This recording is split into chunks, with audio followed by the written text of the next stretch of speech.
Коллеги, добрый день. Меня зовут Максим Аненков. Я из компании Security Vision, и сегодня я бы хотел поговорить. My name is Maxim. I'm from Security Vision Company, and today I would like to talk about the integration of non-stop risk modeling. Well, first of all, I want to ask some question. Risk assessment is that like a non-stop or discretional, process? Usually in practice, we do not evaluate risks from time to time, but we take quite a big time gaps, maybe 1 year, maybe 1.5 years. And speaking of the best risk management practices like ISO 2025, it also implies the risk monitoring stage. When you identify certain risks and they have to be re-evaluated and they got to be studied, and then based on such a monitoring, you trigger yet another risk evaluation. And since the threat landscape for any company is changing quite rapidly, you have to do this re-evaluation much more often. So we suggest to polish this risk assessment process so that we would operate data which would be real to, close to the real time. And the main stakeholders of this methodology would be risk analysts. But at the same time, I have to say that, first of all, they have been working on a strategic level. Yes, they are processing a huge amounts of data, and they do a lot of research, and they study and they calculate different risks.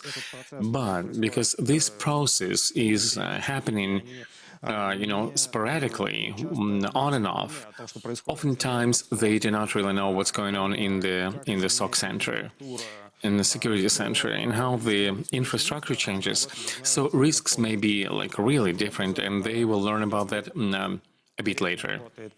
So, if monitoring process is fine, it may highlight some data, some information about the changing risks, and that they have to take some action, and they will be able to also provide some reports to the upper management, not only with numbers like, okay, we've collected information, we've done some math, and these are the risks, but they can show a dynamical picture. Okay, like in the last year we've had this and levels, and then certain threats have gone up, others have gone down, certain protective measures have been impactful, some are not. For example, if we implemented the personal development and training, we have less risk of information leakage when people are trying to do their work and they send something to their personal email at home, but without even thinking about security measures, and then and boom, there's a potential leak.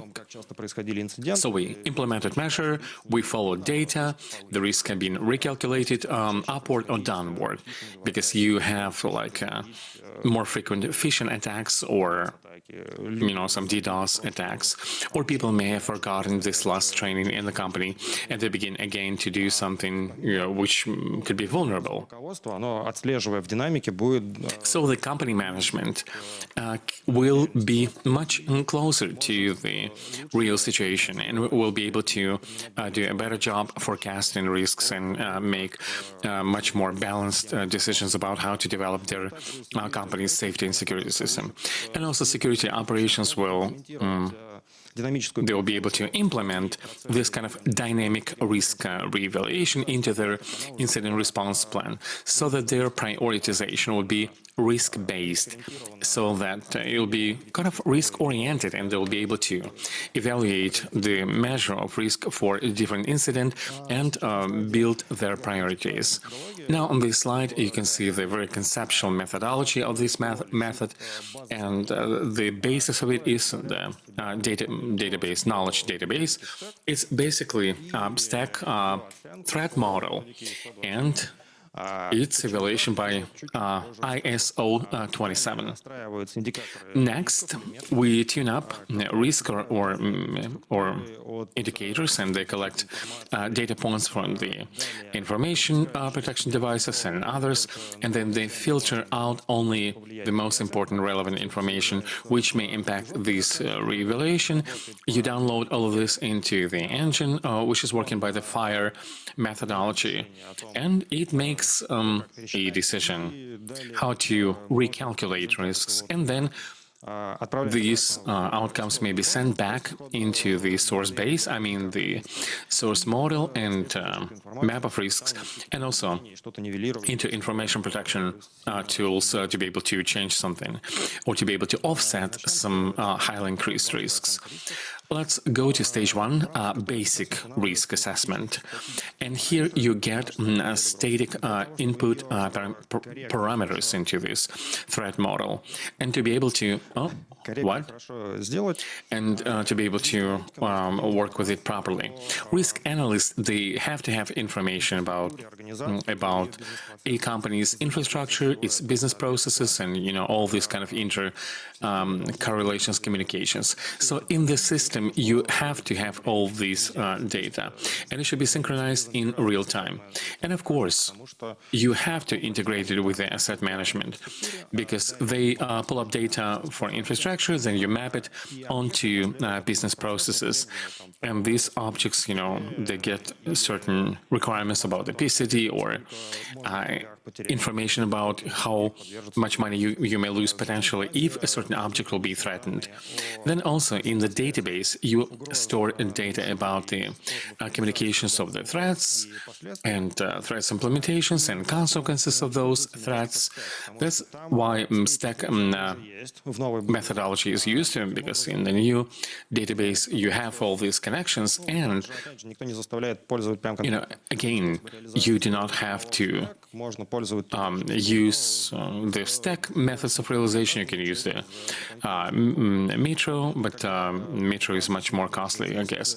But when you have a database, the modeling of threats is becoming much easier.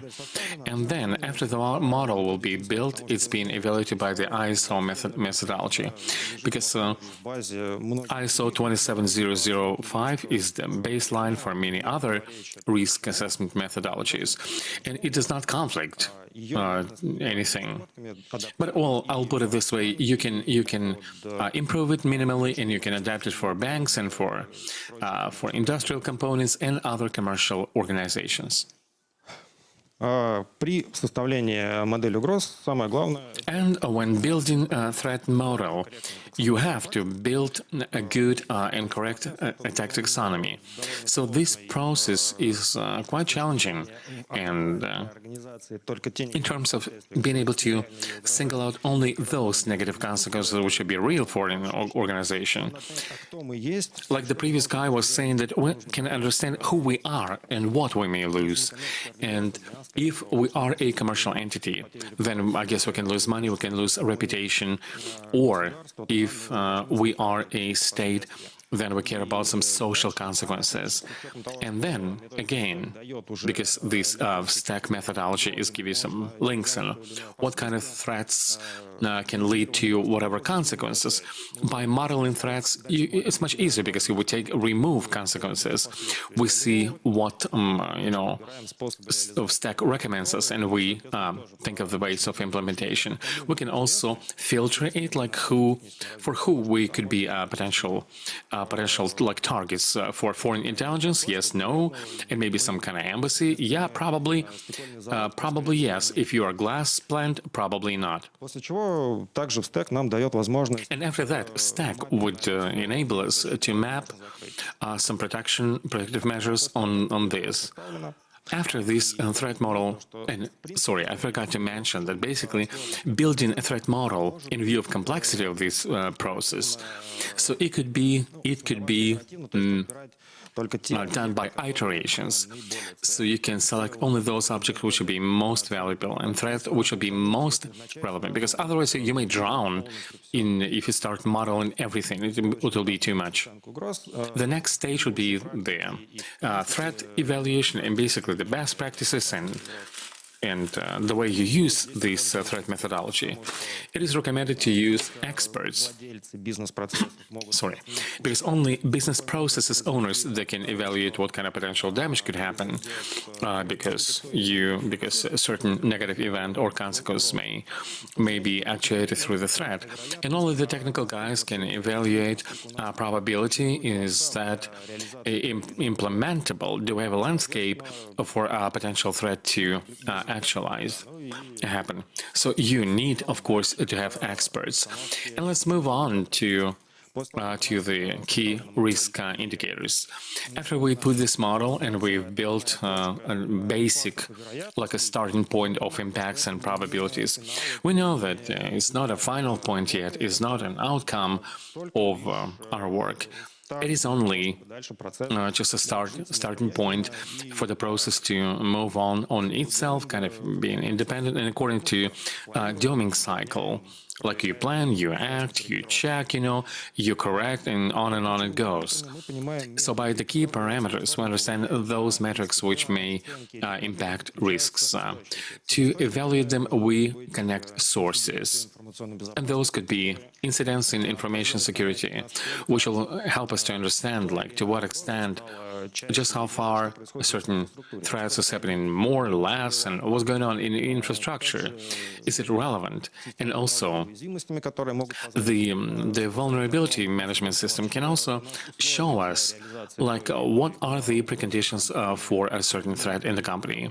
Are they applicable or not? Because while in the last evaluation we didn't have it, and now we have it, that means that our last evaluation is not relevant. We have to recalculate because preconditions have changed for a certain risks. And also overall asset management, because assets change, criticality changes, and they are interlinked with different processes. And like we had a certain, like a database with a non-critical process, but now it's connected to the more important, like a system building kind of like a bank lending feature. And so we, now we understand that this system may lead, or its disruption may have much bigger adverse impact. And also its integration with the STI, like what's going on in the world and how often certain risks are being, implemented, or are those hacking groups active, proactive, and how often they get attacked by certain methods and tactics and so on. So by gathering all the information, we pass it on to the engine for risk reassessment. It is working based on the FAIR assessment, and there are 5 parameters: threats, assets, vulnerabilities, damage, and probability. And all these parameters, they're just индикаторы риска нам подсвечивают, что такая-то переменная в таком... an indicator of the risk is showing that, okay, this value has changed. So you need to change your probability assessment. And now you get like a new asset in this risk, you have to add it. And now those like other threats may not be as relevant as before. And also, the FAIR methodology is mostly about the quantitative risk assessment. But not all of those could be assessed quantitatively. All those, reputational damages, and we do not know. If we lose our reputation, yes, it may be bad. How far, how much it will be bad monetarily? No one can say for sure.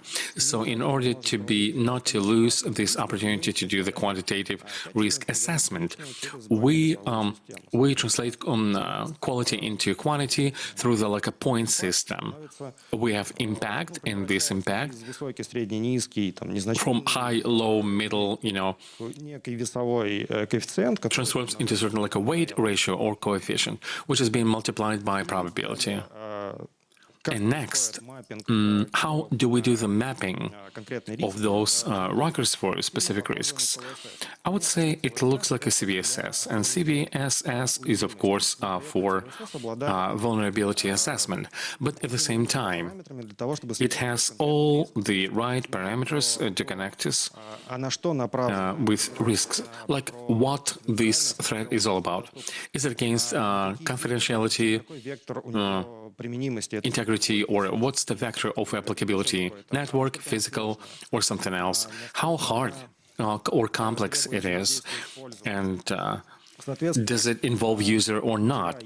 And so then Kir has this vector, and this vector is compared to the risk vectors, and then having received information about an incident, about the increased number of incidents, for example, for the DDoS, by the network level, we connect it to the risks of DDoS, because the network level,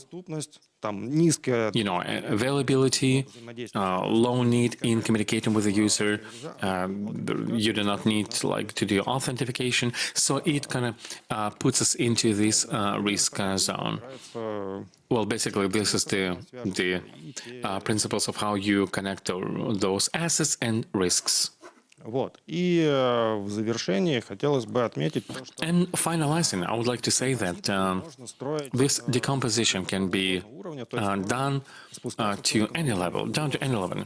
You can go only to the threat level and live in the paradigm that we have certain threat actors, and down to such a level of implementation, and there could be many levels, and there is a probability. Or we can build the whole kill chain. To implement this threat, you gotta go through certain stages. So, as a result, on one hand, it's impossible to do this without automation, because for each threat we have a huge number of options and variants. On the other hand, having automation, it enables you to understand on a more granular level why this threat is much more probable. Why we have a high probability of the leak? Because we have new vulnerability or people are not trained. What would be an attack vector by the external violator or perpetrator or inner perpetrator? So knowing this information about specific ways and methodologies, of building threats and creating and having inflicting damage or impact, we can come up with protective measures. In this case, we're not going to put the 3DLP to decrease leak because it's high through the SQL injection, as an example. And this will be the end of my presentation. Thank you. Any questions? Да, Максим, спасибо, было очень интересно. Вопрос такого рода. Thank you, Maxim. This is my question. В этой оценке самой уязвимости. Still, I think in this evaluation, it's about probability. Assets, impacts, yes, you can calculate it, but probability, that's a bigger problem. How do we calculate it and how do we evaluate it? That, okay, you got the information STS, so we're going to raise this threat like a 5%. Why 5%? Or people didn't study, and the probability is like 10. Why 10? Not 5, На самом деле это зависит от... Well, as a matter of fact, I think it depends on a matrix or Kir, which we put in. And so we can differentiate internal sources and external sources, and the internal ones will be more sensitive and external will be less sensitive. And then with this kind of weights, we got to play with them. Whatever the case, now Экспертов, да. Потому что в любом случае, asking experts, because for each company and organization, they have their own way of selecting this kind of recalculation. Some want to do it at the max level, some weighted average, some normalize it, and they even attach a Monte Carlo, which is kind of spinning a whole bunch of these cases, and this is the impact. Maybe it's some money, say that we have evaluated, maybe it's like certain points which have been measured quantitatively, and you can do different options and tune it for different conditions, because again, in external conditions there are different, because we have a lot of information on what's going on outside and not enough on what's going on inside, I mean within Russia. We have some reports saying, okay, some company's been hacked and this is its kill chain information about techniques and tactics. But whether these techniques or tactics do have it in our incidents, would that be relevant to that? It's hard to say it. Yes, it impacts. We do have this kind of information that those techniques are being used to inflict this kind of impact or damage. But is it relevant for us? No, we do not know.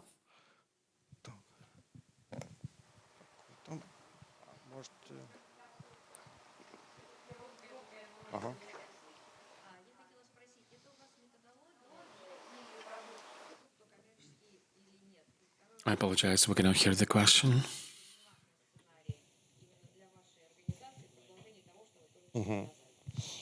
Это на сегодняшний день методология. And the answer is, today this methodology, we have already MVP for this project. You can actually check it in our stand. And if you go to the main hall to the left and to the right, our stand is security vision, like a white sort of stand. And, well, this methodology and then being used for like a future product, which is going to be released, I believe, by the autumn, and maybe our product director, Anna Lenikova, she's at the stand, and she has all the information of when this will actually be done.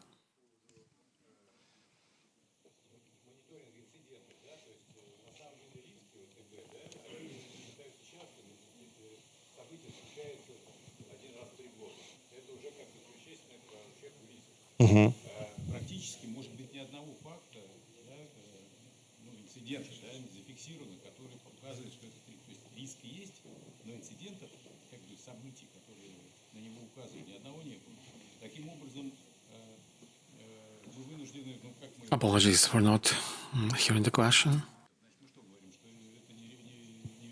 Нет, но при этом есть условия для того, чтобы... You know what? Yes, you have some precondition for this risk. I mean, they do not decrease it down to zero. And we have information on what's going on in the world.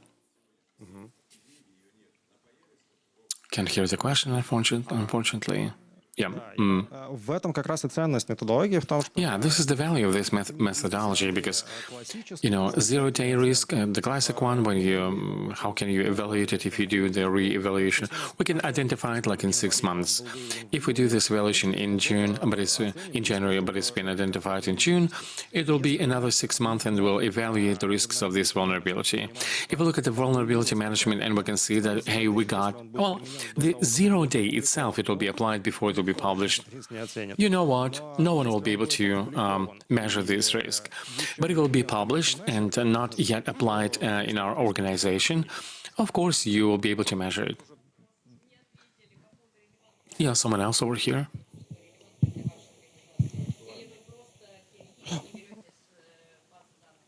Мы берем из базы данных в стек. Well, we take it from the stack database, and whether it's relevant for you or not, only the company itself can decide, because we haven't been in your infrastructure. Ага, ну мы берем методологию в стек. Yeah, we take stack methodology, and then тех последствий, которые для нас... And then we look at the consequences which will be applicable. I mean, those threats which do not implement critical consequences, they're not relevant. And also the same with the measures, like, yeah. Да, Максим, спасибо за доклад. Доводилось... Yes, Maxim, thank you for your presentation. Have you seen in real situation evaluation of the like a damage control or damage report? Have you ever brought this value of the damage? Because I think it's pretty much connected to potential, threat. Ну, лично я проводил... Well, as for me, I did only some audits, and I would provide information. Okay, this is the threat landscape, and this is the impact, measured impact based on the data that you supplied to me. You've told me we have so much money here, and we have so much stuff asset here. If we sit idle, we're going to lose so much money, and from the potential leak, we're going to lose that much money. So it's better to let to know the business when they give you some information. We take their words and we digitize them and build the table, and we report back. Okay, based on the information you gave me, this is the table that you may lose, so much money. I got information from Impact and from the tech guys about the probabilities. I mapped it all in one kind of table. Because I'm InfoSec officer, I'm in between, business and technologies to be able to communicate. So I got information from both sources, you and them, and this is the table of potential impact. Like nice report, which I can provide to them.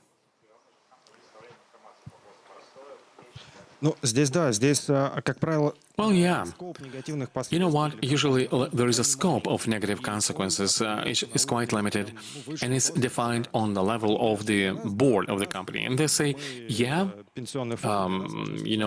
we're a pension fund, we're about reputation and social consequences.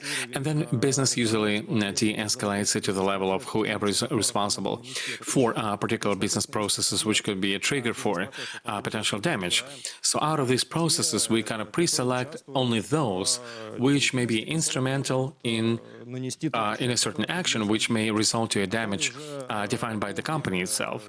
And then owners of particular processes, they say, yeah, leak would be scary for us, and impact will be such and such. Then everything, kind of given back to business. It's about consulting, right? Все, мне уже говорят, что пора уходить. Спасибо за внимание.